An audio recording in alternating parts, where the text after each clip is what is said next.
Well, thanks so much for joining us. I'm Wade Crowfoot, California's Natural Resources Secretary, and I lead an agency that, of course, includes many entities who are working with you to build our wildfire resilience in California. These are obviously challenging times on the topic of wildfire. Broadly speaking, we know that catastrophic wildfire is becoming a worsening threat given the impacts and the accelerating impacts of climate change. Over the last several years, we've seen a trend with a growing number of fires in California and overall acreage burned, as well as structures destroyed. And of course, this summer, we are battling another round of catastrophic wildfires, including the Dixie Fire, if you can engage the next slide, that has grown to over 500,000 acres. It is now the second largest wildfire in California's history and the 15th most destructive in terms of overall property damage. This is an opportunity to thank the men and women on the front lines, both from CAL FIRE and our Forest Service, and of course our local firefighting agencies that are providing mutual aid. It's a terribly challenging time on the Dixie Fire, recently the Tamarack Fire, earlier in the season, the Lava Fire. And in fact, there were 79 new initial attack fires yesterday that CAL FIRE and our federal partners had to put out. So we know we need to continue to support the response capacity of CAL FIRE and other agencies to these fires. But we also know that we need to build our resilience to these fires and to take upfront proactive actions to reduce the threat of these wildfires. Earlier this week, the International Panel on Climate Change, or the IPCC, issued its most recent report on the state of the planet and climate change. And it indicated some alarming trends, including the accelerating impacts of climate change. As Governor Newsom says, you don't have to tell us that in California. We're seeing it with our own eyes, whether it's wildfire or drought or extreme temperatures. And in response, the legislature and the governor have stepped up and together identified an unprecedented amount of state funding to help communities, to help regions weather and adapt to these changing conditions. And so today we wanted to take an opportunity to share with you a little bit more about the approach to actually utilizing these new resources and prepare local and regional partners to utilize these resources, these programs, these grants to the extent possible. You know, we talk a lot about the fact that wildfire resilience is not going to be solved with a one-size-fits-all solution from Sacramento. Rather, this is all about the state and the federal government supporting building resilience across California's diverse regions. So I'm really thankful that Jessica Morris, who is our Deputy Secretary for Wildfire and Forest Resilience, is with some of our other key partners to walk you through our approach to building wildfire resilience, helping you build wildfire resilience, and how we anticipate programs can support that. Ultimately, our goal is to build your understanding of the state's approach and resources that are available. So I know Jessica and colleagues are looking forward to answering your questions over time in this discussion. Lastly, I just wanted to thank you for your engagement, for your partnership. We know that we need to continue to respond to these challenging wildfires, even as we build our resilience. And so we come into this discussion today with a recognition and a respect for all of the response efforts that are happening in real time with our colleagues, at the same time that we're working to build our longer term resilience. So Jessica, again, thanks so much to you and your colleagues. And at this point, I turn it over to you. Thank you so much, Secretary Crowfoot, and really appreciate all of your work and leadership in helping us increase our resilience to the fire crisis and tackle this head on. And Today, thank you all for joining us today, and our thoughts are with the firefighters out in the field and the communities who are displaced by fire. And we think it's important to help everyone understand how we got here and the path we are taking now to steer this ship, so that we can create a foundation for living with fire in California so that it's not catastrophic or devastating and returns more to its ecological norms, even in the face of climate change accelerating. The history of wildfire in California is really crucial. California is mainly a fire-adapted ecology throughout much of the state. Tribes and Native Americans burned culturally at large acres for millennia and maintained these fire-adapted ecologies. We often saw between 4 and 12 million acres burning during the Little Ice Age. And then we had cultural suppression of these cultural burns with the colonization of the West, and then followed by the gold rush. The gold rush clear-cut 97% of California's forests. And so that threw off these fire-adapted ecologies. What grew back were trees that were overly dense and rather homogeneous. So it was not a strong, resilient forest that came back.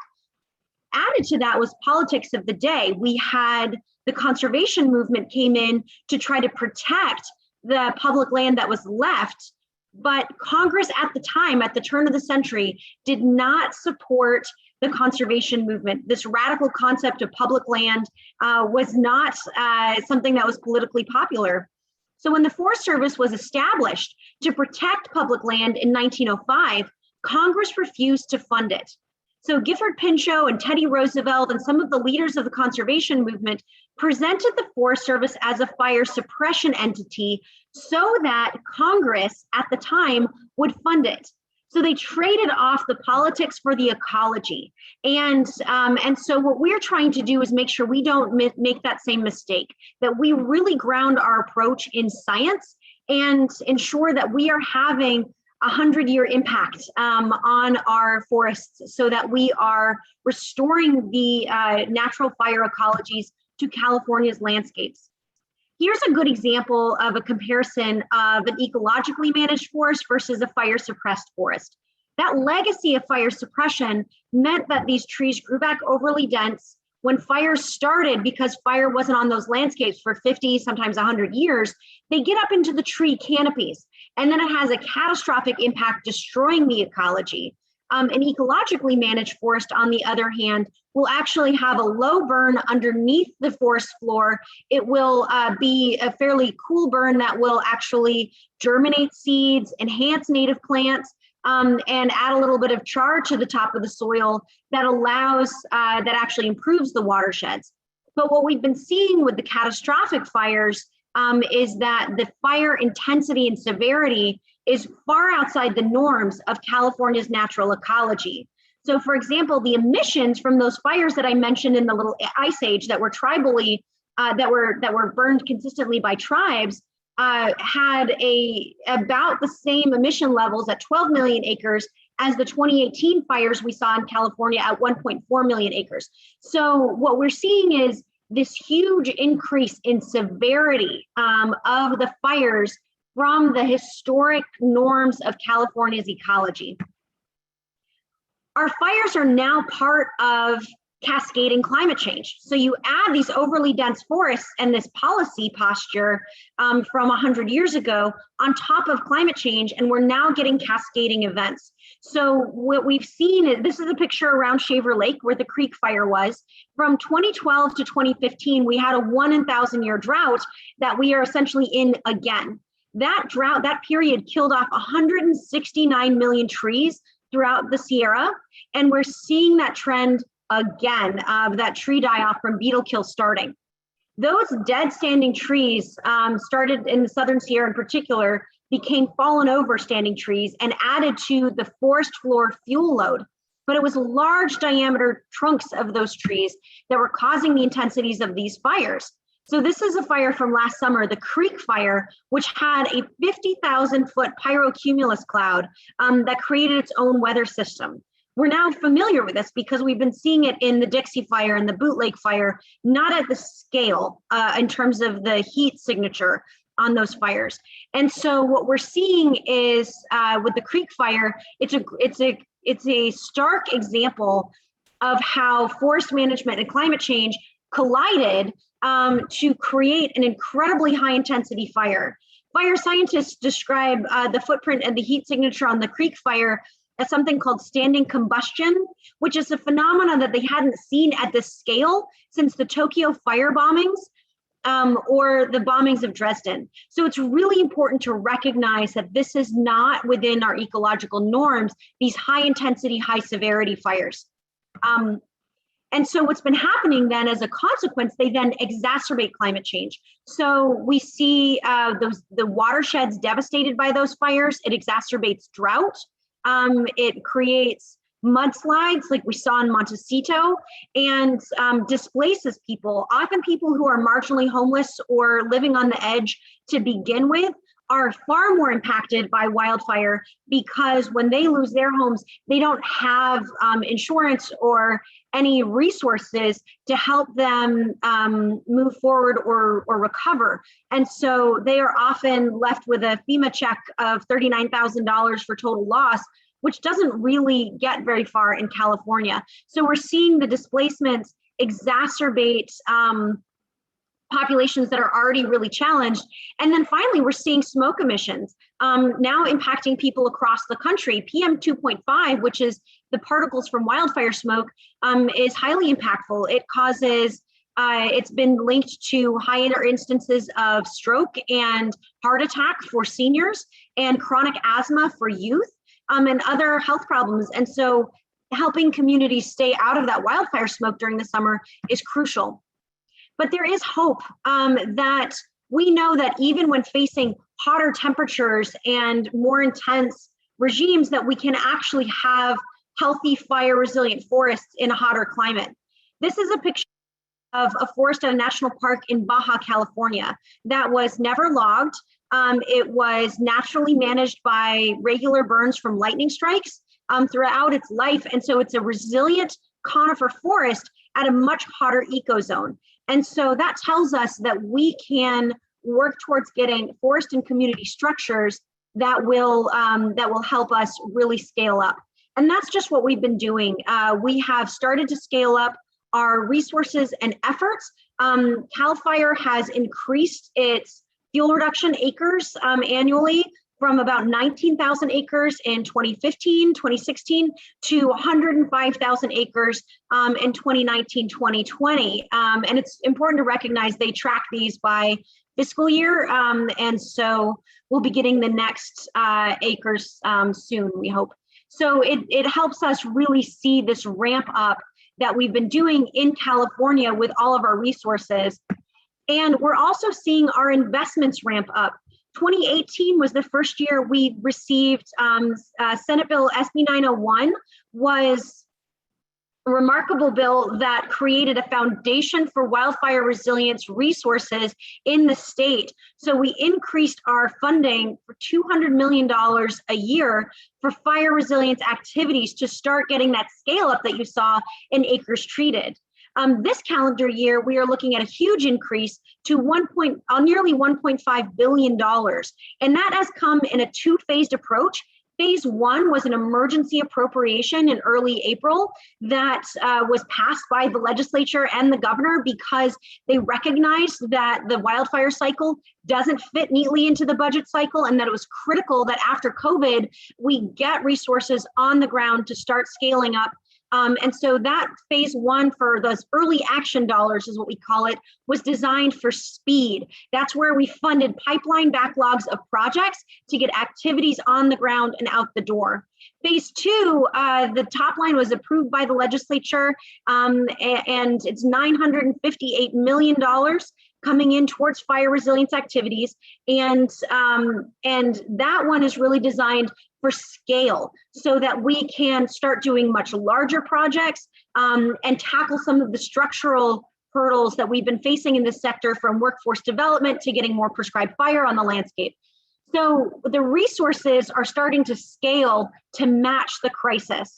And that means that we have a moment here to be able to actually start gaining some traction on wildfire resilience. We have a lot of evidence that these activities work, but we invest across 3 fronts of fire resilience. So all of those resources that you were seeing there are really invested across these 3 areas. So it is interventions across the landscapes. That's where we're reducing the vegetation on the landscapes so that those fires don't burn as hot and that they burn more within their ecological norms. We also do interventions around communities so that there's escape routes, and we do thinning along roadways so that we have these fuel breaks for firefighters to access fires, communities to escape from fires, and to give firefighters a tactical tool to potentially engage and fight that fire. The last area is community and home hardening, where we're focused on essentially in the worst case scenario that a fire comes through, that community has a better chance of survival and withstanding that fire, that those homes have reduced the vegetation so that your home is not the center of the fire. All 3 of these fronts are required to really work together to deliver safety and to deliver fire resilience so that we are protecting both our communities and our ecologies.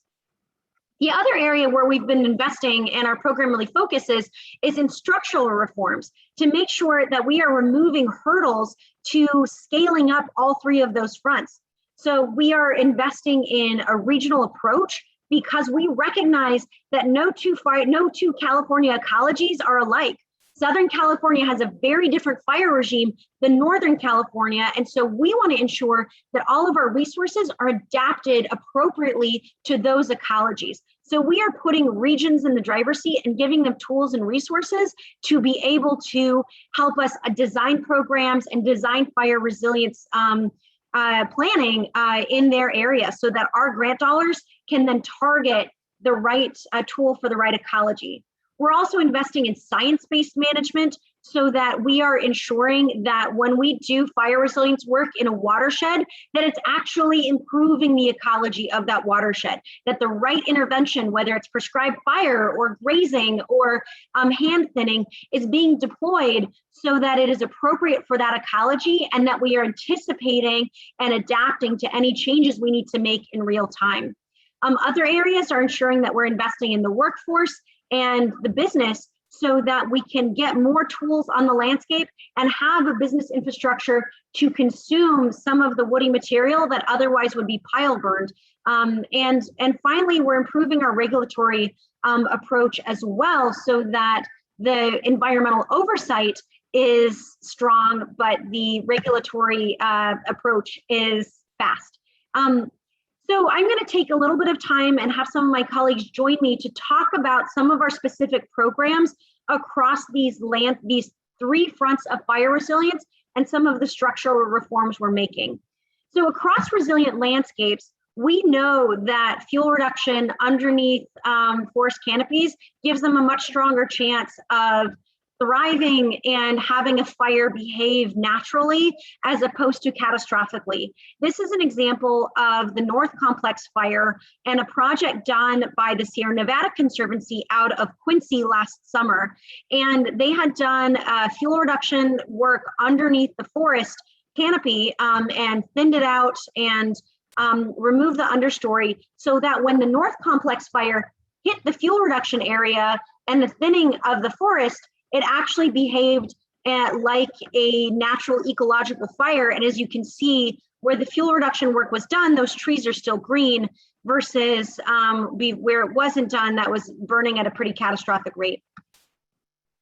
So we've also increased programs across all of our different state land managers so that we can improve our state land holdings as well. So in the early action budget appropriated in April, we were able to launch a program by state parks to manage their forest lands, a program by Department of Fish and Wildlife to launch fire resilience on those critical ecosystems and reserves that the Fish and Wildlife owns. Together, state parks and Fish and Wildlife own about 3 million acres in California. And so developing and launching fire resilience programs for them is crucial. And Department of Fish and Wildlife had launched over 50 projects in this spring with those early action emergency appropriation dollars. And they have about 10 of them already finished.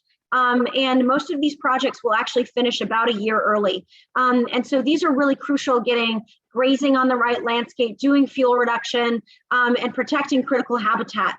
So we also have programs for small forest landowners who make up 26% of California's forest land. Small private forest landowners are a large percentage and well dispersed throughout the ecosystem. So it's really critical that they have tools to be able to navigate and manage their land. And we also are investing in reforestation nurseries, our urban forestry program. And with early action, we hope to see more of this in coming investments as well, investing in a program to really get tribes resources to be able to spend on their own land, so that they don't have to go through a lengthy grant process from the state, but can really tell us what they need. So we started a phasing program for that to map it out so that we can actually fund and launch that program. And then we really invested in high-risk regions like the Sierra, because the Sierra snowpack melted in early June. A quarter of the fires last summer that burned, that 4.2 million acres, those were in the Sierra. And the Sierra is 60% of California's watershed. So we invested in areas like the Sierra to make sure that we were really protecting our watersheds. And we also invested in Southern California conservancies to ensure that they could get resources on the ground and out the door for communities in time to protect them for upcoming fire seasons. So I want to do a deep dive. The anchor of this really landscape scale program is California's Forest Health Grants Program. And my colleague Angie Lotties from CAL FIRE directs this program and is an expert biologist and takes a really thoughtful approach with many of you in our grantees. And so for those of you watching, when you're looking to say, what's my first line of defense here, you can come talk to CAL FIRE's Forest Health Grant Program. And it's important to recognize that they do grants on all sorts of forest ecologies throughout the state and help really do ecosystem restoration. So Angie, we'd love to hear a little bit about your program and how people can engage with the Forest Health Grant Program. Thank you, Jessica. I appreciate the time here. And thank you to everyone who's taking time out of their day to join us at this meeting. As Jessica mentioned, I work at CAL FIRE and we run the CAL FIRE's Forest Health Grant Program, which is a program that is now in its 6th year of grant awards to projects and partners across the state. As was mentioned, the program is really focused on landscape scale forest transformation, restoration and fire reintroduction into California's forested ecosystems at a statewide level. In 2016, when we started, in 2016, the program in its 2nd year started combining a number of pre-existing grant programs so that we could really focus on doing multiple activities on a scale that made a difference for regions and watershed level projects. So the activities that we cover in our grant program are reforestation, fuels reduction, prescribed fire, biomass utilization, and we used to have research, but we no longer do. So the program, as I mentioned, has been around for 6 years and has invested over $400 million in that time. We have numerous partners across the state that work to implement these projects on the ground level. And those partners also have a number of landowners as partners within their projects.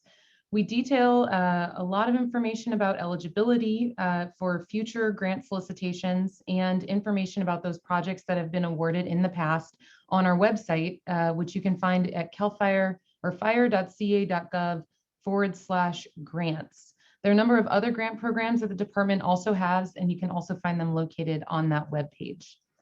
I've put up this picture on this slide for the Forest Health Grant Program to help show how many things the department will focus on when choosing a grant program to award.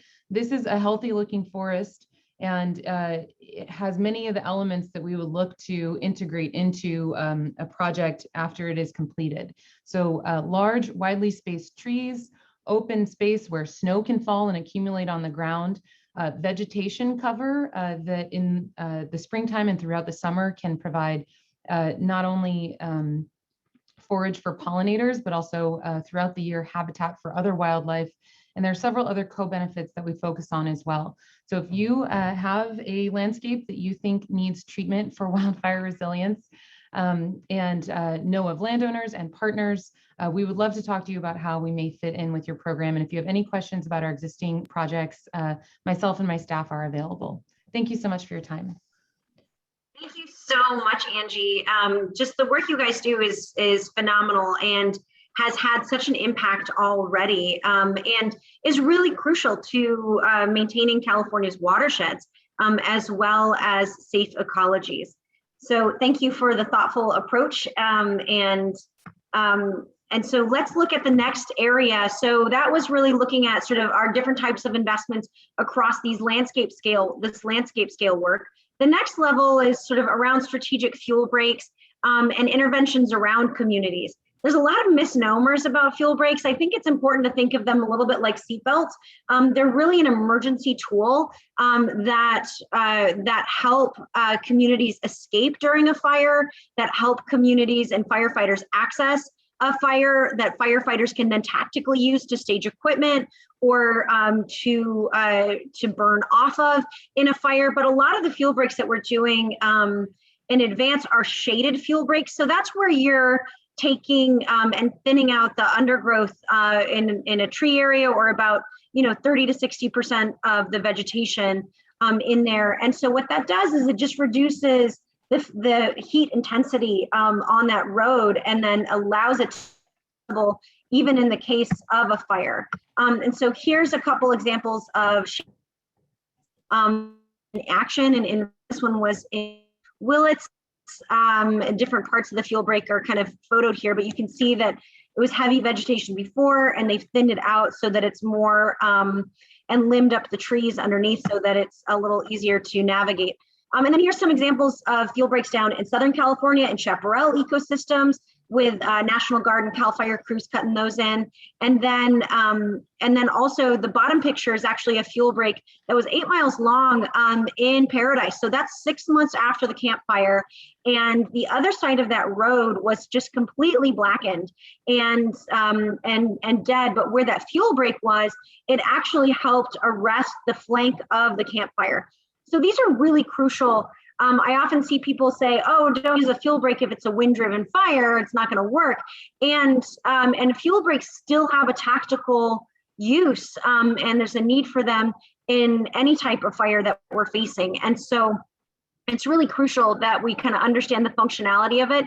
But that was just a picture I took standing in that one. And so there's a lot of, we deploy CAL FIRE units to work on fuel breaks. We got them dollars in early action, that $500 million that came in April. And the Fire Prevention Grants Program is a really crucial piece of that. It spans both fuel breaks and defensible space, and you'll hear a lot about that in just a minute.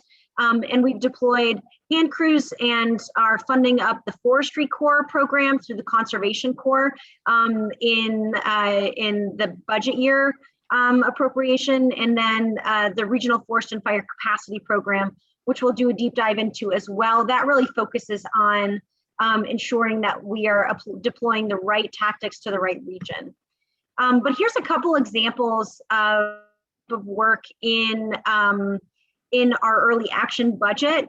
This is the Santa Monica Mountains Conservancy invested in a fuel reduction project along Highway 101 this summer, and have done over 50 acres of fuel reduction along the highway. And a lot of our ignitions can start from highway roadside ignitions and vehicles. And so really making sure that those are thinned out is crucial. And so this is exciting to see resources that were given in April already having an impact. Another area is that they had invested in an arson watch program. So citizen volunteers go out when there's high fire risk events, red flag warnings, 4th of July weekend. So this is a picture of the Arson Watch folks down in Los Angeles. Found a group with a large stash of illegal fireworks that they were shooting off on top of their car in very high dense vegetation. So they were able to call that in and get that behavior stopped. So really anticipating and being a deterrent to arson during high fire risk days is crucial. So now I want to introduce my colleague, Daniel Berlant, who is the Deputy Fire Marshal at the Office of the State Fire Marshal at CAL FIRE. You probably recognize him from all of our informative updates. And Daniel's really an expert on all of this. And he's leading the charge on both our efforts around home hardening and defensible space, and as well as the Fire Prevention Grants Program. So Daniel, we'd love to hear more about your programs. Great, thank you, Jessica. And this section I think is really important because while this overall strategy is very big, and when you start talking about the forest, people get a little overwhelmed because how can we as individuals make change in that? But in these programs that we'll talk here, these are steps that homeowners or even renters or everybody else are able to do even on a weekend without any type of real permits, requirements, or hard work. Is all you really need. So defensible space, here, these pictures really show, some examples of our inspections, us talking to residents, but defensible space, which has really been around for decades, is the theory and even the requirement in many areas of removing dead or dying vegetation. Within CAL FIRE's jurisdiction, the state responsibility area, and in many communities, that requirement is 100 feet or to the property line. And what does that mean? We're not looking for people to cut down all their trees or just have bare mineral soil, bare dirt all around their homes. We're looking for the change of the forest and the wildlands to more of a park-like setting around the home. So you can still have trees, you can still have bushes, but you want to remove anything that's dead or dying, obviously, because that is more flammable. Clearing leaves, pine needles from the roof and the gutters are key elements, as well as just cutting down dry grass. The theory is that when the wildfire burns up to a home, that the fire is able to just burn right around the fire, right around the home, I should say, because you've cleared that dry vegetation. And so it no longer has the as receptive fuels for it to burn. Also, embers is a big problem, and we'll talk about the steps we are taking to address embers. But if you have leaves up on your roof, the fire can be a mile away, and those embers carried by the wind up to a mile away land on the roof. And because you have grass or leaves or pine needles, it catches the home on fire. So removing that flammable vegetation is really critical. I want to highlight a couple changes in defensible space that we are currently working on or have recently rolled out. One is development of a zone zero, a 0 to 5 foot area around the home is a real new focus here of removing anything that is flammable, that embers can catch on fire. And so that may be anything from removing flammable vegetation, limited plants that aren't low growing. You want to get rid of non-woody plants, ensuring that the plants that are in that first 5 foot area are non-woody, they're properly watered, they're maintained. So we're working right now, the Board of Forestry and Fire Protection in our department will be working on developing regulations on what this new zone zero is. You can see from this image here, our classic 2 zones. In the first 30 feet, again, it's creating that park-like setting. That second zone is where you're reducing vegetation, and that could be spacing both horizontally and vertically, trimming up branches so that they're not touching the ground. Often a fire will start on the ground, and if it has a way for it to travel up into the treetops, it makes it much more difficult for us to fight it, and it's much easier for that fire to spread. And so having spacing both up and down, but also side to side. If one tree catches on fire, you don't want it to easily spread to the next one. So as you can see in the zone 2 image, there still are trees, there still are bushes, but there is some spacing in between them. So look more for this zone 0 ember resistant zone to be rolled out over the coming years. We recently launched a defensible space and home hardening assessment online on our website, fire.ca.gov. under our defensible space section, which you can find out right on our homepage, you can actually take a real short assessment and kind of see the things that maybe you need to address in your home. It's kind of a checklist, but things that you have not yet completed or maybe weren't aware of. The printout will actually walk you through the steps on how to become compliant, how to become additional safe. So I definitely would recommend that you check out that assessment, that self-assessment, easy to do, and really helps give you some good ideas related to defensible space. An item that I think we're talking a lot more about here in the community is related to home hardening. Sorry, Jessica, one more item I'll throw in here is home hardening. And this really has gotten a lot of traction in the last couple of years, but really it's been around for about a decade. In 2008, after a series of wildfires in Southern California that destroyed just tens of thousands of homes, the state instituted a new building code requirement for homes in high-risk areas to ensure that they're built to a higher standard. And we're looking at the materials, whether it be the roof or the siding, ensuring that the building materials for that home are more ember resistant, are less fire resistant, enclosing eaves, screening vents, using dual pane windows. These are just some of the many requirements for homes built after 2008 when the code went into effect. But most homes were built before this code went into effect. So how do we help homeowners who have a home built before the current code and maybe not built to the latest technology and standards? Well, we recently created a low-cost retrofit list. Another very easy list, and has 10 items that for very little money, without a contractor's license, you can go to your local hardware store. It doesn't take a lot of time as well. You can retrofit different elements of your home. A couple examples: installing non-combustible, corrosion-resistant metal gutter covers so that the pine needles or leaves can't accumulate in your gutter. So having the screen to protect the gutters from having accumulation. Covering your chimney with a non-combustible metal mesh screen. Covering vents as well. We're trying to, these areas where we would naturally want to have airflow. Vents is another one. Our attics naturally have vents to allow air from being trapped inside of it, let that hot air out. So you want the air to flow, but you don't want embers to come from the outside inside.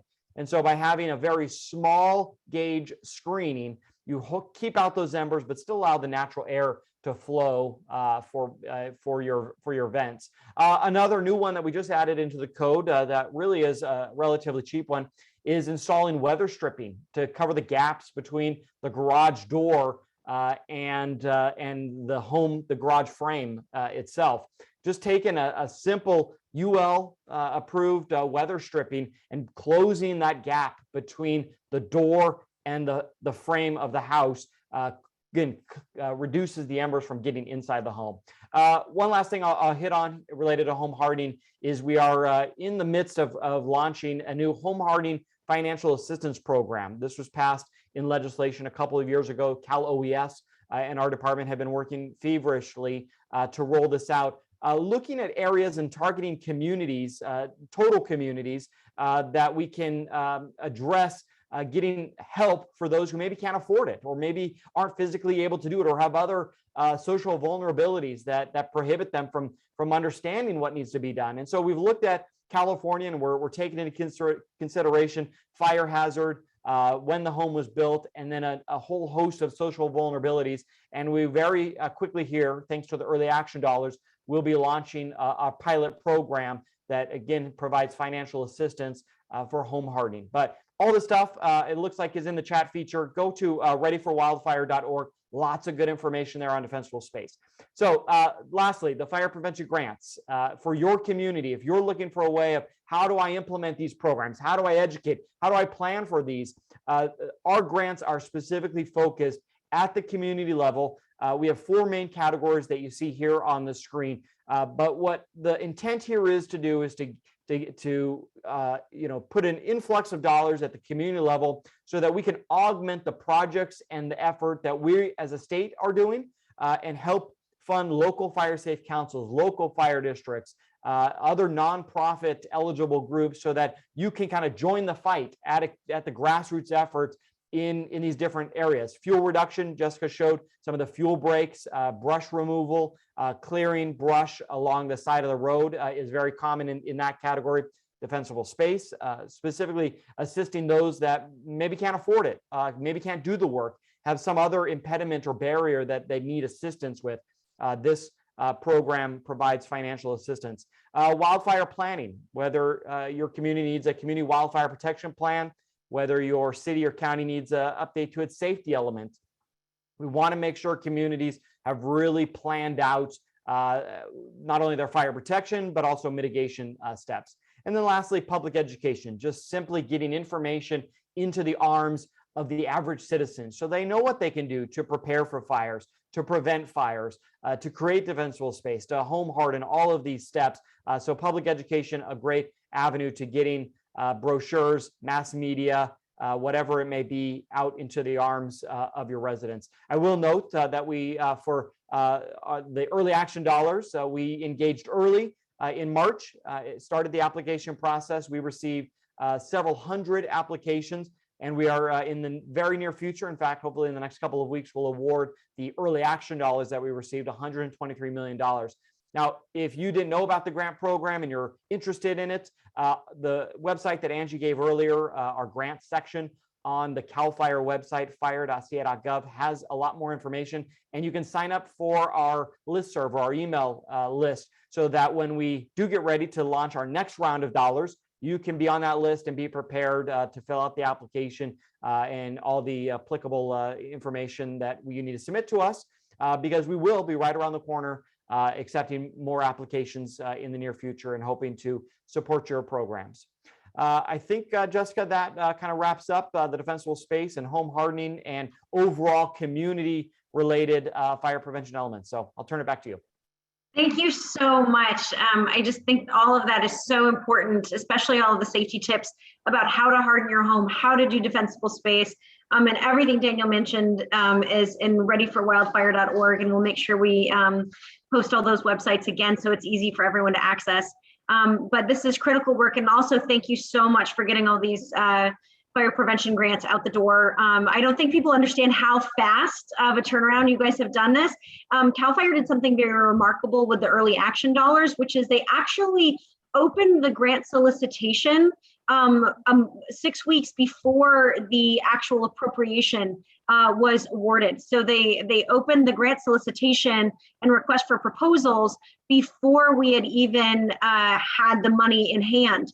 And we've gotten overwhelming response from communities, and those are getting announced presently. And so I think it's really exciting to see everybody fast track their processes. These proposals, can often take, 6 months or a year. And so by starting months early, here we are when it's normally sort of the time we'd start an appropriation, actually awarding grants rather than awarding them in December if this was just a normal budget cycle. So thank you for everybody's innovative front too. And then just here's the dollars in the early action in terms of what Daniel was talking about.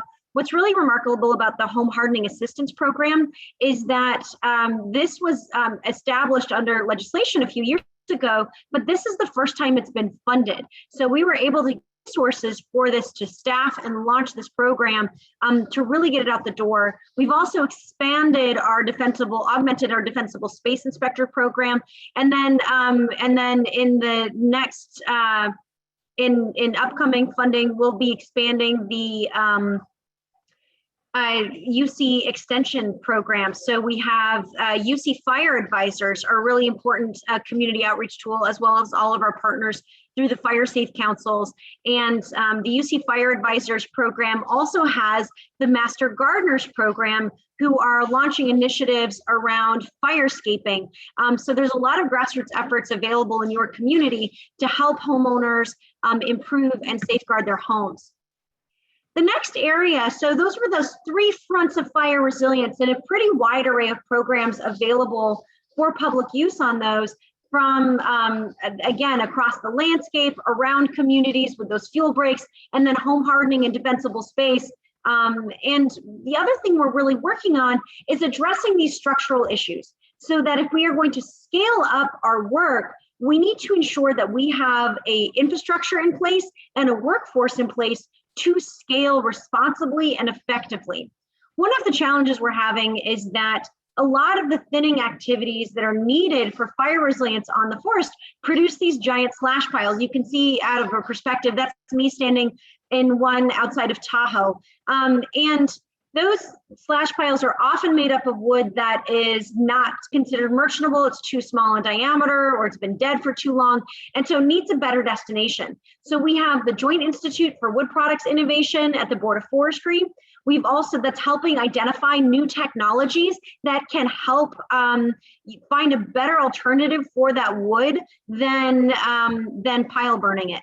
And so what we're having it lost in a wildfire. So we're trying to, that they can do everything from, there's technology that can turn that into jet fuel, or biodigesters, or electricity. Or it can get chipped into, just more traditional stuff like particle board. So there's a lot of traditional and innovative technologies. Also, smaller diameter sawmills can help consume some of that work. And for sort of dead trees that are wider diameter, we can actually put them into things like cross-laminated timber. And so what we're trying to avoid is asking ourselves, what's better than open pile burning? And so by having the Climate Catalyst Fund, which is essentially a low interest loan fund that would allow these businesses to start up, whether it's a micro mill or creating something like you see on the top picture here, which is cross-laminated timber. This mass timber actually replaces steel and concrete in multi-story buildings. And California changed their building codes last year to now allow up to 18 stories. So we have a foundation for robust manufacturing of all of this work. But we will continue to have a problem with dead trees post-fire that we need to remove, and trees that we need to thin for fire resilience before a fire. And we need to create a much more robust infrastructure to utilize that wood. Otherwise, we're going to end up with a secondary problem of large slash piles in the forest. We also are really working proactively to increase our workforce that's available. We really want these to be good paying jobs that help sustain rural economies. So while we have business loans to start new businesses, we also have a lot of workforce development programs. So the California Conservation Corps has been critical in being a nimble response to help us on our fuel reduction work, and we're working to expand them in this budget cycle. We also have programs that are grants to community colleges to do higher training, and also to local workforce collaboratives, such as the CHIPS program, which is the bottom picture, which is the Calaveras Healthy Forest Initiative. And what they've done is they've partnered with tribes throughout the Sierra. So there's 8 tribes who are engaged, and they train them in fuel reduction and chipping and mastication, and they go out and are the active workforce crew in their communities. And so it's a good way for us to start integrating back also traditional ecological knowledge, but also really work on training. The Hungalelti tribe, for example, up in Alpine County, saw a 30% reduction in its unemployment just with this CHIPS program alone. So really wanting to ensure that as we're putting resources into the forest sector, that we are training up people to execute this. So here's just a list of some of the programs that were funded or are going to be funded in this budget. So this is all the early action dollars that went out the door. So the Climate Catalyst Fund, and workforce training. There's some market development work at GoBiz to help us improve feedstock supply. So how do you get woody biomass from one place to another? And then we're also continuing our investments in science and technology and remote sensing. We have a program underway right now in partnership with the Forest Service that is helping us better integrate ecological markers into our fire risks. So for example, if we thin out a certain percentage of trees on a watershed, how does that improve watershed yield? Or what does that do to the biology, so that we're better targeting our fuel reduction activities towards improving watershed health and hydrology, and improving carbon sequestration, improving biodiversity, in addition to community safety and ecological health. So one of the anchors for our program here is the Regional Forest and Fire Capacity Program. And I really want you to highlight this so that you can see how all of this really works together, so that that when we're investing across all these different programs that have different grant categories, it's really important to acknowledge just how it all fits. And so the Regional Forest and Fire Capacity Program is really empowering community collaboratives to then drive and coordinate state and federal resources into cohesive strategies. So I'd like to introduce my colleague, Kaylee Bright, from the Department of Conservation, who is the visionary of the Regional Forest and Fire Capacity Program and has been leading it. And it was pilot. He's going to talk a little bit about where it's been and then how it's increased with the early action dollars in the emergency appropriation we received in April. So Kaylee. Well, thank you so much, Jessica. I saw my Wi-Fi flickering right when I was about to come on, so it's just probably Murphy's Law that something might glitch. But so again, my name is Kaylee Bright. I'm with the Department of Conservation. And as a department, we're not always at the front and center we haven't always been front and center of forest and fire work statewide. But I think it's important to kind of showcase just up front the unique role that our department plays on a larger natural working lands, natural working lands goals. We do multi-benefit planning, partner capacity support, and lots of different types of direct land conservation, kind of in service to bigger policy goals like biodiversity and forestry, et cetera. So today I wanted to talk about our Regional Forest and Fire Capacity Program, Rffc for an acronym, as well as the broader statewide regional framework that our program fits into. The Regional Forest and Fire Capacity Program was initiated in response to overwhelming consensus from state, federal, and local partners, kind of starting back maybe 5 years ago, real consensus around three main points. First, no region should be left behind because they don't have capacity to compete for funding.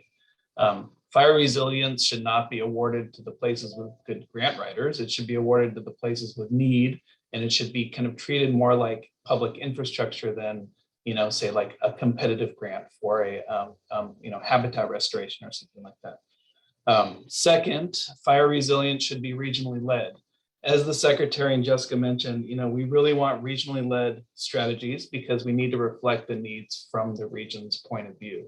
But also equally as important as we need those regions in a leadership position. So as we invest in those regions, those investments create really durable, strong systems of project implementation and all of those economies and all those mechanics around them.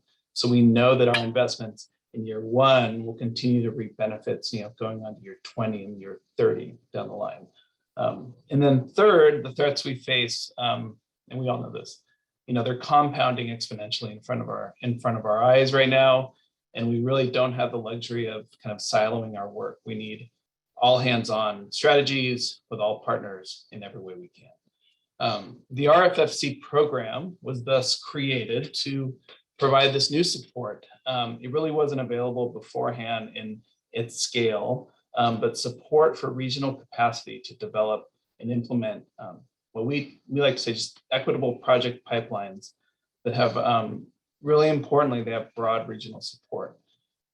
Socially, this is achieved, and I think socially is important to put up front because these are social systems delivering these projects along with the science and everything else. But socially, these are achieved by engaging broad nets of partners, but also doing broad, extensive local outreach and encouraging participation. Structurally, like the mechanics of how this comes together, the RFFC program provides block grants to regional entities who are then responsible. And we pick those entities by, they have large jurisdictions, they have strong partnerships, and they also have strong fiscal capacity. So we need to make sure these groups are in place for the long term. Block grantees receive block grants from the department, and then they are required to provide three key deliverables across their planning region. First, the regional priority plan, they create regional priority plans that have really strong local buy-in, as I mentioned. Those plans feed into robust pipelines of shovel-ready projects for implementation programs like the Forest Health Program and the Fire Prevention Program, as well as other watershed-focused programs like Fish and Wildlife or the water boards or the federal government, et cetera. They can use those plans to build pipelines that access a wide diversity of funding sources to create the overall forest health and fire resilience. And then the third main deliverable of the program are demonstration projects. So one, it's good to have these regions kind of have control over projects, but it's also good for them to have some flexible funding to test out strategies that are maybe experimental for the region, but might be more regionally appropriate. So we want to empower them with some funding to try new things, learn from their mistakes, and then scale up what works down the line. Next slide. So, sorry. Previous slide. I'm tracking. So through the RFFC program, what we're trying to do is we're really trying to support bottom-up regional fire resilience. At the same time, when you're thinking about empowering the regions to really lead this work, you also need to think about how that work from the local level up plugs in to the state and federal, ecosystem of programs that really have the funding dollars to make the work happen. I'm going to present to you here a kind of a sketch of the larger statewide framework that all of this fits into. On this slide, we have the three tiers of our statewide regional framework. This framework, and this is important because there's a lot of sensitivities around jurisdictions and the words regions and areas. This framework is not meant to override any of the many different boundaries and jurisdictions that engage on forests and fire in the state. We have tons of overlapping jurisdictions that are all crucial to the overall goal. What this is meant to be three scales of what I kind of call collection points or settling basins to really help organize at three scales in a simple way the complexity of work happening across all the different partners and all the different actors in the state. Right now, we rely on kind of just grassroots organizing and localized organizing. What this is trying to do is formalize this a little bit more so we can measure success all the way through the three tiers. So at the highest level, what we have, and you'll see this in the top blue bubble, are what we were calling areas. This title was deliberately kind of vague because we want to capture as much as we can in these blocks, but they were chosen based on kind of a combination of watershed and social and some other practical reasons. But I think in the end, what they're really meant to be common sense ways of organizing our state into four parts and ways to organize the state in a way that the residents of the state will understand. Areas for our purposes are primarily going to be used for large scale information sharing, kind of hearing what's happening across the different subregions and the collaborations within the areas. They're also going to be used to leverage broad practitioner networks to solve bigger problems like Jessica mentioned with workforce and materials management, et cetera. And then the other thing we'll use these areas for is kind of like really manage an intense practitioner network development. One thing that we've seen through this program is a huge benefit from the program has been, we have been building networks of practitioners to learn from each other. I mean, these problems we face are changing and dynamic, and we need these networks in place so that the people doing the work on the ground can really learn the best and most efficient way to accomplish them. So the second tier of the regional framework are the RFFC regions. The RFFC regions are precisely what they sound like. These are the areas of work for the RFFC block grantees, Regional Forest and Fire Capacity Program block grantees. These are the project areas that they will be planning within. And on this map, on the slide, you see kind of the subsection of the northern area. You see that northern area is broken into three different RFFC block grants. The one on the left being the North Coast Resource Partnership, the one on the upper right being a Tehama County RCD coalition, and then the one on the bottom being a Napa County RCD coalition. We will be working through those conduits to then reach the different levels that is down below them. And then the last level are the collaboratives. The collaboratives are the smallest scale in the 3 tiers. Collaboratives are really where the work happens. Collaboratives, and oftentimes are referred to partnerships formed on U.S. Forest Service lands. But truthfully, there are, as many of you know, there are collaboratives of all shapes and sizes across the state. Fire safe councils, resource conservation districts, community groups, different amalgamations of, communities coming together to try to solve their fire resilience problems. This is where planning and project development at scale begins. And the way that we have this 3-tier framework set up, they will feed up through the different tiers up to the largest area. Next slide. Next slide. No. So you'll have to forgive me for this slide. It was meant to be animated, and it gracefully, when it is animated, it gracefully shows the sequence of how these layers kind of go on top of each other. But what you see here is just everything pancaked. But my apologies. So I'll walk you through it. So in the background of this image, what you see is the 4 areas that I just mentioned: the North Inland, Sierra, Coastal Inland, and Southern California. But on top of those areas, you'll see 2 types of regional forest and fire capacity grantees. The first being the block grantees that were awarded funds in 2019 with the first phase of the program. Those are the North Coast Resource Partnership, the Coastal Conservancy, Santa Monica Mountains Conservancy, the San Diego RCD, Sierra Nevada Conservancy, and the Inland Empire RCD. Thankfully, regretfully, at that time, we weren't able to cover the state with our program, but thankfully with the early action funding, we're getting much closer for coverage on most of the fire-prone areas of the state. So if you look at the second batch of bullets, those are represented on the map by the dark gray boundary lines. Those organizations are going to be the new regional forest and fire capacity grantees coming on board with the early action funding, and we're working through those work plans, finalizing right now. With those grantees, you have your partners locally, and those are your conduits to understanding kind of what work is happening in the region and how you can influence that work. We'll have this posted later, and I can connect you to them if you need to. The last batch of bullets on this chart are the areas where we are going to be focusing on with expected budget funding that's going to be coming when the legislature and the governor have an agreement on it.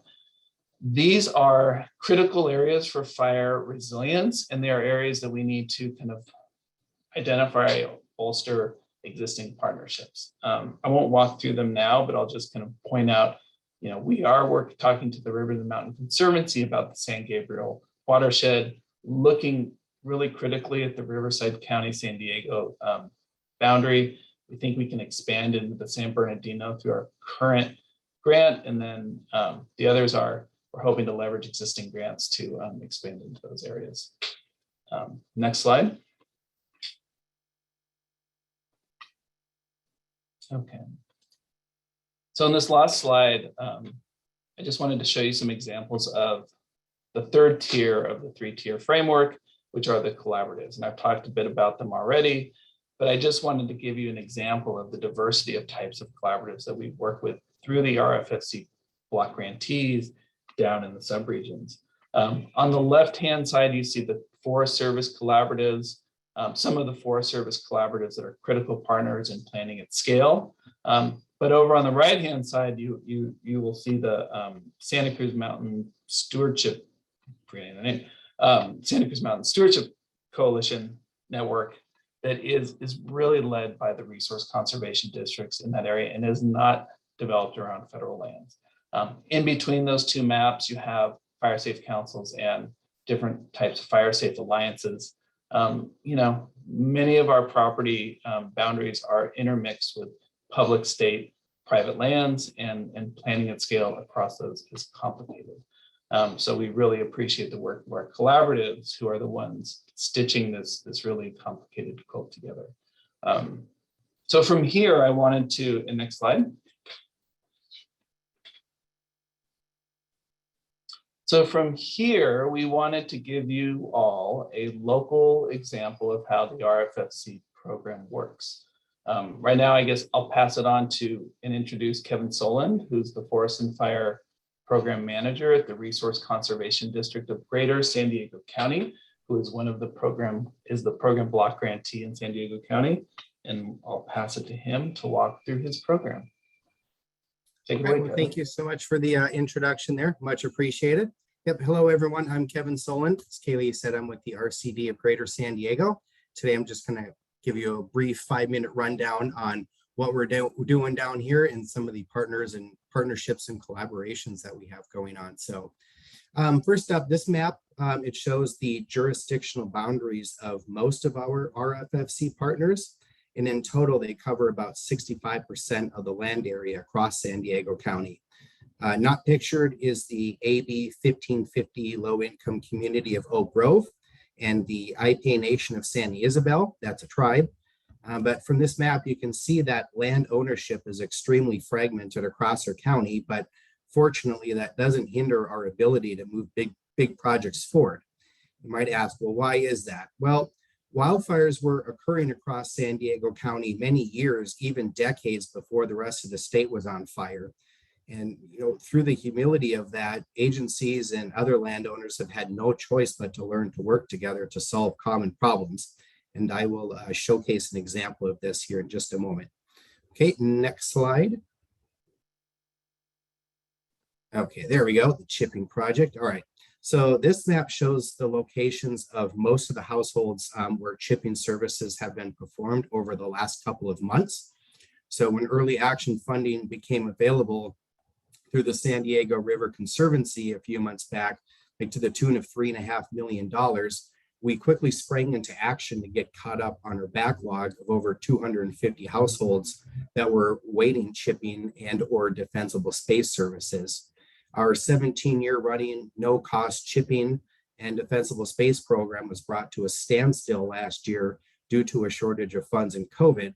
But once these early action funds kicked in, we were able to immediately send out contractors, including the Urban Corps, to get these services rendered.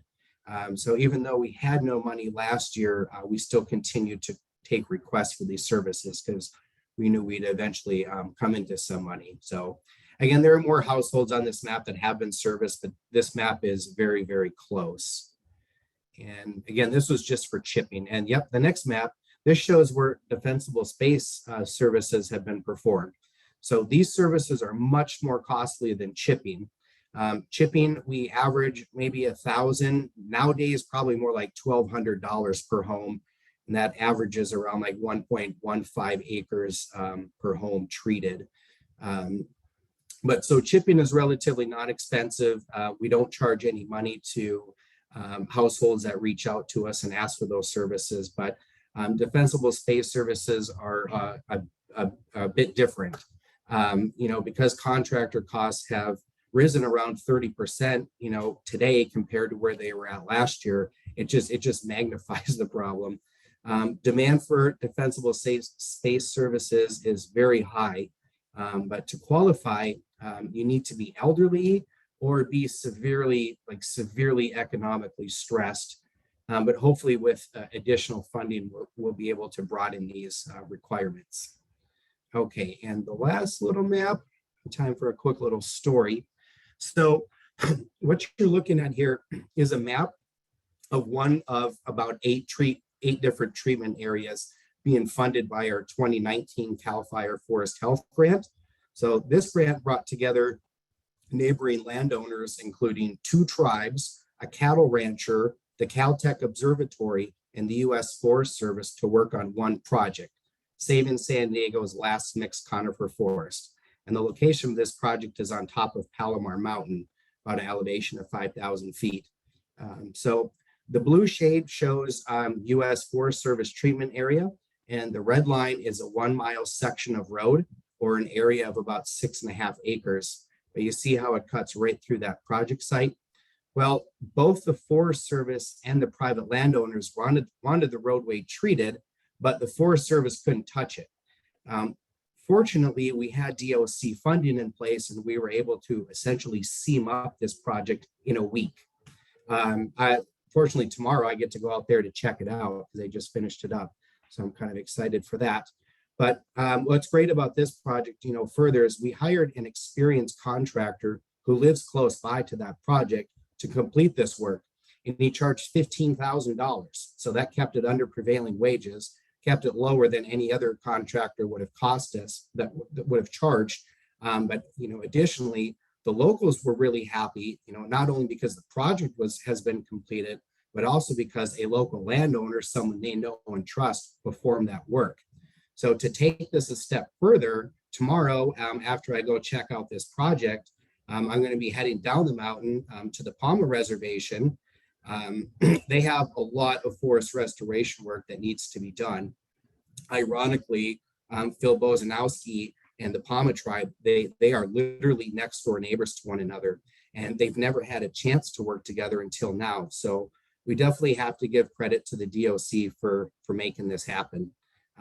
So that's really all I had for you. I mean, I could talk, I feel like, for an hour about this. There are many great stories and many great connections and relationships that have evolved through RFFC. And I think this is a great example of how a mere $15,000, eased friction between government and landowners, but also drew people closer together.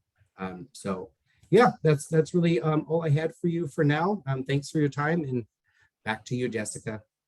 Thank you so much, Kevin. And just thank you for all of your leadership and partnership down there. I think the Resource Conservation District is a really good example of how all of this work really can come together, that all of you had a plan, you designed a regional strategy, you brought in the collaboratives for these different groups, and then state resources and federal resources, which can seem siloed on paper, came together to then start addressing those project pipelines. And because you guys had the tools through the Regional Forest and Fire Capacity Program to actually keep everyone coordinated, then it allows the locals to then be the coordinating foundation of driving how all these resources are invested in your community. So it's just a great example of how all of these programs we're talking link together. And so thank you for your work on this.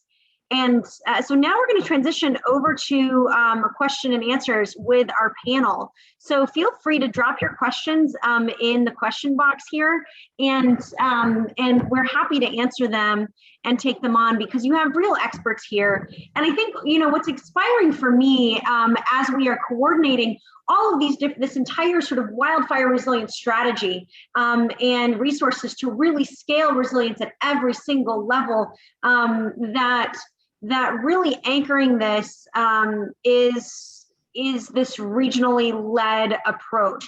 And so I hope that you're walking away with that, because what we're seeing in the regions, for example, even just with the early action dollars in San Diego, Kevin mentioned that there was this chipping program that San Diego Conservancy turned around their grant solicitation in, I believe, like 2 or 3 weeks, and the process that usually takes 9 months, had resources on the ground in that community, and has already had a huge impact on chipping and defensible space in preparation for this fire season. I mean, it's significantly faster than anything we've been able to do before. But also, state parks got resources to start treating their land around San Diego and managing their parkland that they own. Department of Fish and Wildlife has a program in your area that is starting to tackle some of those landscape scale projects that got on the ground in early action dollars, again, about a year ahead of a typical schedule, in part because the legislature gave us contracting relief, so allowed us to have a much more abbreviated process for getting state dollars into contracts. And so, I mean, all of these are working together, but also, Kevin, I believe you have applied for either a fire prevention grant or a forest health grant, and certainly have in the past as well. And so those large programs with large grant dollars then also drive into these regional strategies to invest in them. And we have been seeing this model very effective throughout the state, which is why we were so grateful that the early action dollars allowed us to then scale so that every high fire risk region in the state is now covered under this program. And so I think these really thoughtful investments are having a very deep approach, and the early action dollars have gotten out the door pretty quickly, but what we're seeing, or at least committed very quickly, and what we're seeing is then the legislature is currently considering sort of the next round of appropriation for this. And so again, that $1.5 billion budget is really looking at initial funding out the door in April was for speed, and the next round is really to then get us to scale and address some of those structural additions in addition to just putting larger projects on the landscape. So my colleague Andrea is going to help us facilitate some of your questions, and then we've got a whole panel of experts here to help answer them. So Andrea, let me turn it over to you. Thanks, Jessica, and hi, everyone. I'm our Deputy Secretary of External Affairs, and it's so great to be on the line with you. We also will have this recorded, and we will be posting it on our website, and we'll be sure to send out a link to this recording so you can share it with your other colleagues who might not have been able to make it today. We had a couple of questions that came in through our Q&A, and one in particular to start us off is around how we can best leverage some of the resources that we have on the state side with our federal partners to fight wildfires and to increase our wildfire resilience. So perhaps I'll start with you, Jessica, and then turn it over to you, Daniel. Absolutely. I mean, really, it's about being cohesive in our approach, that we are ensuring that we are having a science-based, data-based, and scaled approach here for fire resilience. So, I mean, but Daniel, you're really the expert on all this. So let me hand it off to you to tackle it head on. Yeah, we are working very closely, specifically with FEMA. There is a significant amount of money pouring into California, or eligible for California jurisdictions and organizations to apply. And I'm talking about FEMA's hazard mitigation program run by Cal OES. So appreciate the tip to being the expert, but our partners over at Cal OES manage this program. We are using it though in the department to leverage the home hardening program that we talked about earlier. In fact, we're looking to have a 3-to-1 match to really allow us to expand what we're doing. And I think that's another thing for entities to think about is, you can go for a grant with CAL FIRE, whether it's our myriad of grant programs, and then also apply separately for a FEMA hazard mitigation grant and get a 3-to-1 match for those dollars. And so definitely would suggest anybody who wants more information about federal dollars to look towards Cal OES into the FEMA grants as well. But I think to your point, we are really working hard to be strategic, to make sure that we're not just throwing money here, we're throwing money there between us and Cal OES and even FEMA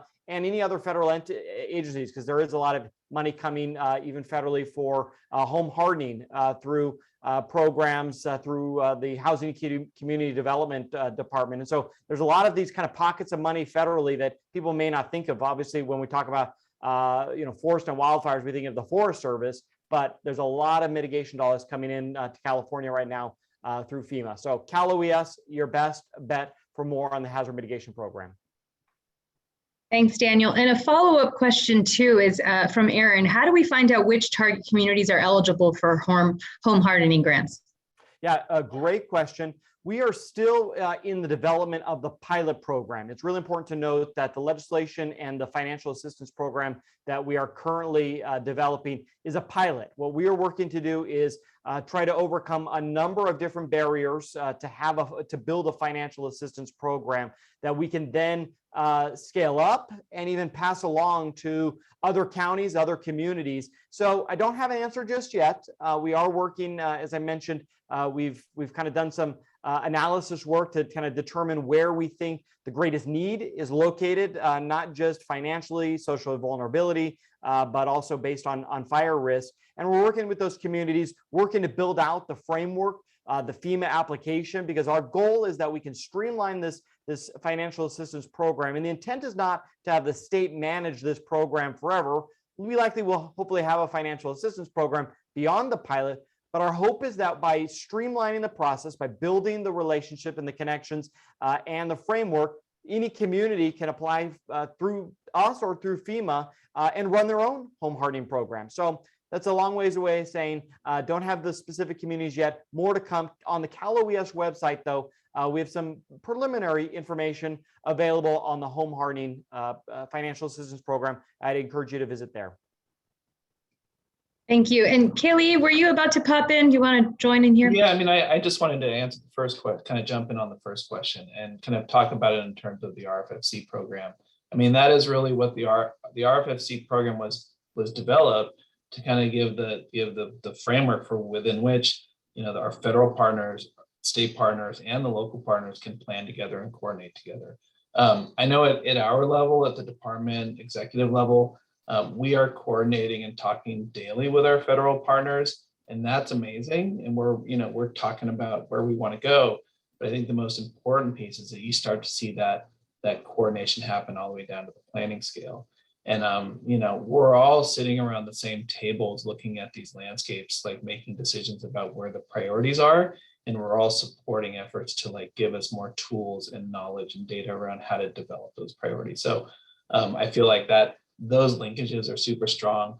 You know, the frontier to grow upon, frankly, right now, I think is building out those partnerships to like really strengthen the connections to our, you know, state water, you know, our local water agencies, our local government, and like really building that collaboration beyond the kind of forest fire traditional sector and trying to like really build that multi-benefit focus on these landscape planning efforts. Thanks, Kaylee.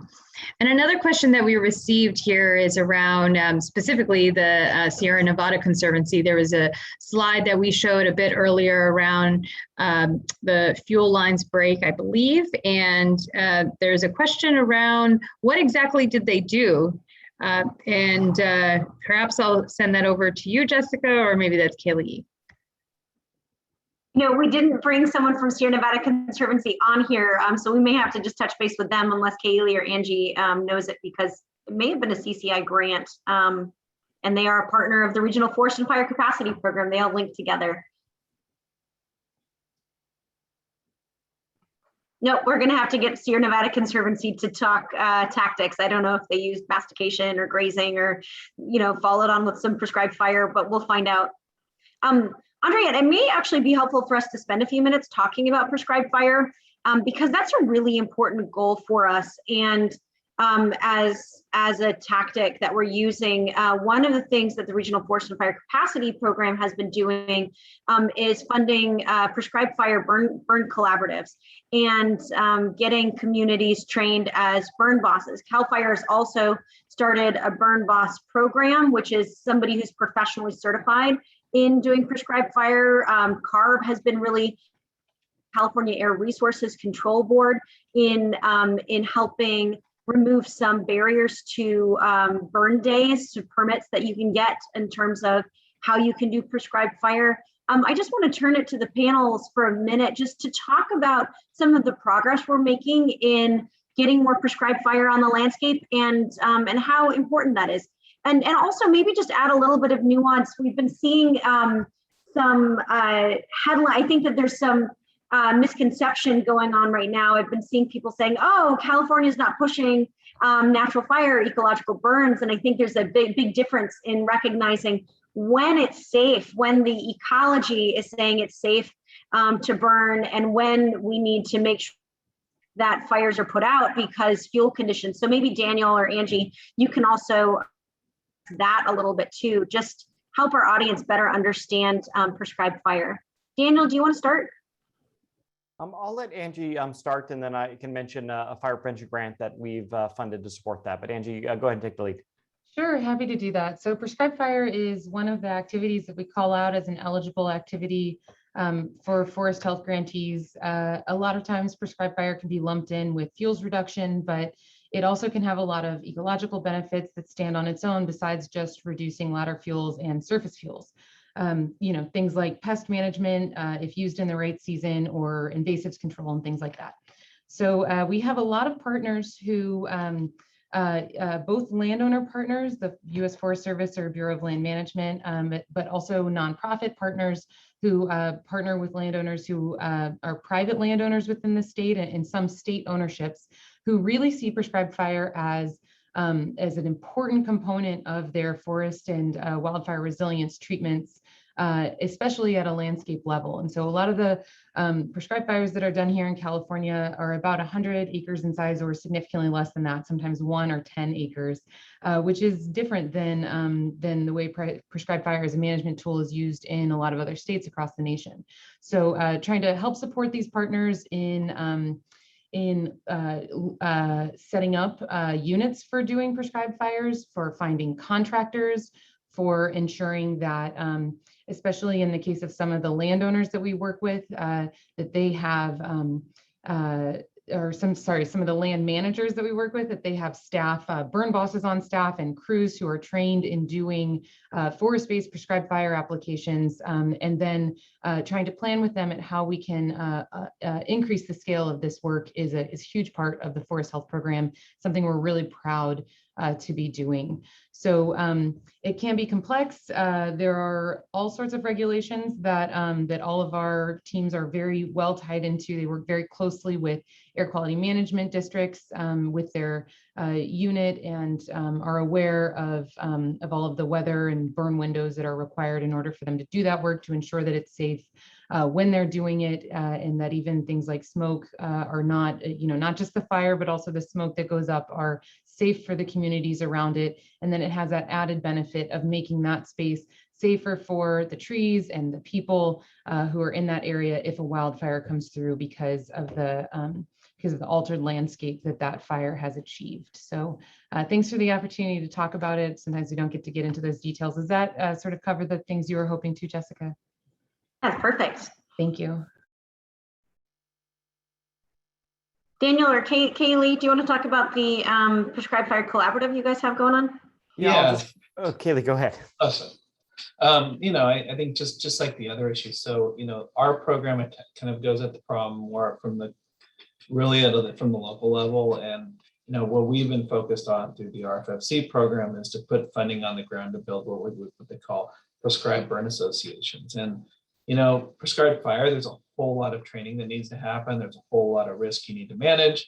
And, having funding in place to get people trained up and skilled, but also like have work to do over the long term so they stay in the community is really important. So what we've been funding is, statewide training and just trying to get that education across the different counties.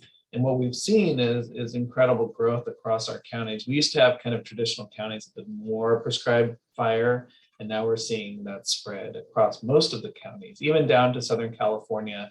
We've seen a lot of interest, and Kevin might be able to speak to there too, but a lot of interest in travel-led prescribed fire crews in some of the Southern California areas and elsewhere. So tons of interest, and it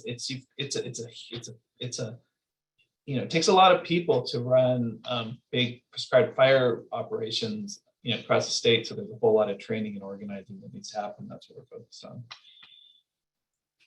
And I'll just add that similar as Angie mentioned, for the Fire Prevention Grant Program, we have granted a number of fuel reduction projects that either focused or used prescribed burning as a tool to reduce the fuels. We've also done a number of planning and even educational grants to help educate the public on the benefits of prescribed burning, workshops to do not only education, but as was mentioned, there is a significant amount of education that needs to go into ensuring safety is taken into consideration. So workshops for potential burners, as well as landowners and other people who may benefit from it. So definitely in the fire prevention grant world, there's a lot of different connections of how prescribed burn is an eligible topic. Of course, we're focused on where it would be used surrounding a community or in a community. because that's really when we think about fire prevention grant programs for us, we think about community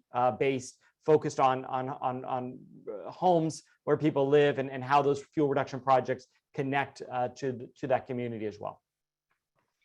And it's really clear that this is an all hands on deck approach that's needed, and at the local level, partnership with the state and other entities is essential for this type of work. So perhaps to talk about the kind of need for collaboration, Kevin, maybe I'll turn it over to you and your experience with engaging our state partners and other folks. And if others have any thoughts on the value of this collaborations to kind of really address the challenge that we have at hand to close this up, and we can go from there. Yeah, so kind of what I alluded to in my early presentation was that, a lot of agencies down here do work together. And, the wildfires that we experience now in the 90s, especially, there were groups that evolved like FAST and MASS, like Forest Area Response Team and Mountain Area Response Team. And through that, fire safe councils evolved. We have 43 very strong fire safe councils across San Diego County. And so we've been, very fortunate in that, a lot of the key players, even though some of these groups have changed and evolved, a lot of the same stakeholders and key players are still around and active today. So they're able to pass on their knowledge to me. I've only been in San Diego for a year, but I feel like I've been here forever with, the support that I have. So we're very, very fortunate, in that there's a lot of cohesiveness and collaboration and multi-jurisdictional projects already up and going down here. I'm just hearing you folks talk about prescribed burning. In my most recent proposal to the DOC, I'm allocating a huge chunk of funding for the creation of an Indigenous-led Type 2 forestry and fuels crew. Right now, for anyone in Southern California to get certified as a basic wildland firefighter, they have to go up to Sacramento. So you're looking at per diem, time away from home. They're not getting paid, while they're up there either. So it's a huge burden.